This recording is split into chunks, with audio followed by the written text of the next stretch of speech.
आज है 3 मार्च 2026। आज के महावाक्य। आज शिव बाबा ने कहा, मीठे बच्चे, जी बाबा, तुम रूप बसंत हो। तुम्हारे मुख से सदैव ज्ञान रतन निकलने चाहिए। जब भी नया कोई आए तो उसे बाप की पहचान दो। तो ये क्या है? ड्रामा, एक मूवी है, बेहद का ड्रामा चल रहा है। हम अब बैठे हैं कहीं, सीन आया, सीन में कोई भी आया, जब भी कोई आए सीन में, तुम रूप बसंत हो, तो सदा किसी को भी देखकर ज्ञान याद आए कि इसका सत्य और मेरा सत्य एक है। रूप बसंत माना निराकारी स्वरूप में टिक कर सब कुछ देखना और देखते हुए अपना सत्य याद रहे। जो भी हो रहा है एक्टिंग है, यही सच्ची पहचान देना है, पहचान लेना है। एक्टिंग को अलग करके उसके सत्य को देखना है। तो ये सच्ची पहचान, परिचय देना है कि मैं हूँ ही आत्मा, वो भी आत्मा। सबसे पहले तो यही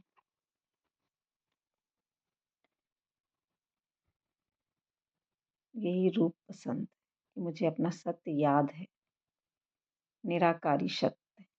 और शिव बाबा ने कहा, संग की संभाल करो तो अवस्था एक रस बनती जाएगी। हमेशा सर्विसेबल स्टूडेंट का संग करना चाहिए। तो जैसे हम लौकिक में भी अपने बच्चों को बोलते हैं, अच्छे बच्चे का या अच्छे दोस्तों का संग करो, अच्छी आदत अपनाओ। तो अच्छे दोस्त, अच्छी पढ़ाई का संग करो, जो अच्छा पढ़ते हैं उनके साथ रहो।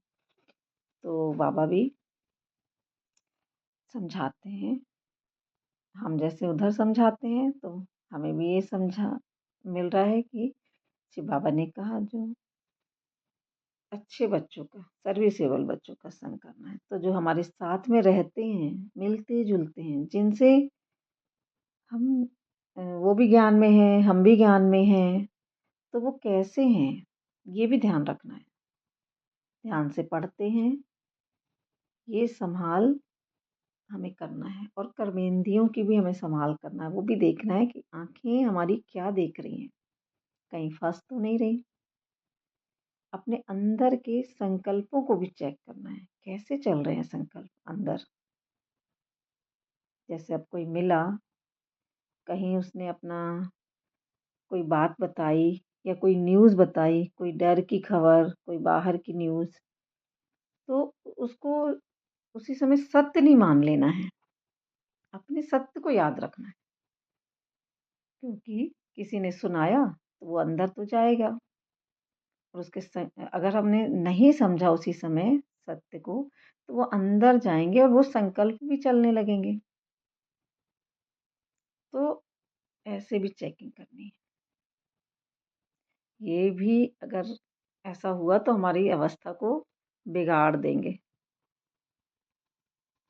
तो आज का गीत, रात के राही रुक मत जाना, सुबह की मंजिल दूर नहीं। तो अब रुकना नहीं है, अपने सत्य में टिके रहना है, चलते रहना है। सुबह बहुत सुंदर है जो आने वाली है।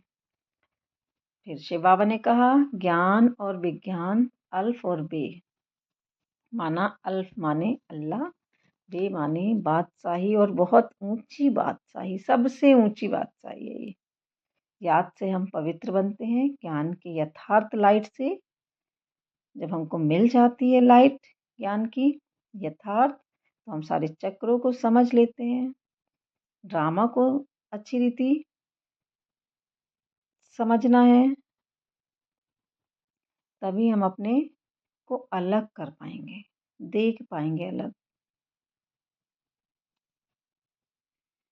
क्योंकि लगता है ना, कैसे देखूं अलग अपने आप को, कैसे रखूं इतनी अशांति में, शांति कैसे देखूं, कैसे समझूं शांति को। तो जब ड्रामा अच्छी रीति समझ में आएगा, तभी शांति समझ में आएगी। ऋषि बाबा कहते हैं, मुझे कोई जानता ही नहीं तो वर्षा कहाँ से मिली? बेहद का वर्षा बेहद के बाप द्वारा ही मिलता है। तो जब तक हम निराकार को नहीं जानेंगे, जो निराकार से बरस रहा है, वो कैसे मिलेगा? तो हमें उसके लिए निराकारी स्वरूप में टिकना है। होली और धुरिया, ज्ञान और विज्ञान। अब एक दो के मुख में धूल डालना माना कलयुगी सोच का विस्तार करना, इन्हीं बातों में फंसना। तो ज्ञान की समझ से समझना है कथाओं के पीछे पीछे जो रहस्य हैं वो हमारी ही कहानी, आगे बढ़ने की कहानियां हैं। हमारे अंदर जो ब्रह्मा की कॉन्शियस है वो खुलती है तो हमें ज्ञान अच्छी रीति समझ में आता है, और वो खुल जाए तो समझ भी जाए अच्छी रीति। ज्ञान सूक्ष्मता से समझ का परिचय देना है। वरदान है नॉलेज द्वारा रावण के बहु रूपों को जानकर उसकी अट्रैक्शन से मुक्त रहने वाले हिम्मतवान भव। तो नॉलेज से, ज्ञान से अपनी स्मृति को चेंज करें। खुद ज्ञान अपने को देना है, समझाना है अंदर ही अंदर, तो ये मन की स्मृतियाँ चेंज होती जाएंगी। जो मन में चेंज आएगा तो बाहर भी चेंज दिखाई देने लगेगा। रावण माया नजदीक आ नहीं सकेगी किसी भी आकर्षण से, चाहे वो कितने बड़े, मतलब फंसेंगे ही नहीं हम किसी आकर्षण में, क्योंकि हमें अब समझ में आ गया। तो चाहे कितने ही बड़े रूप में अच्छे से बनकर सामने आएंगे रूप माया के, कितना भी आकर्षित करेंगे तो भी हम उनमें नहीं फंसेंगे। जितना अपने सत्य स्वरूप को याद में रहेंगे तो वो सत्य स्वरूप की याद बढ़ती जाएगी। सच्ची सीताएं माना हमें आत्मा की स्मृति में रहना है, फिर बाहर के 5 तत्व भी ट्रांसफर होकर हमारी सेवा करें। ओम शांति।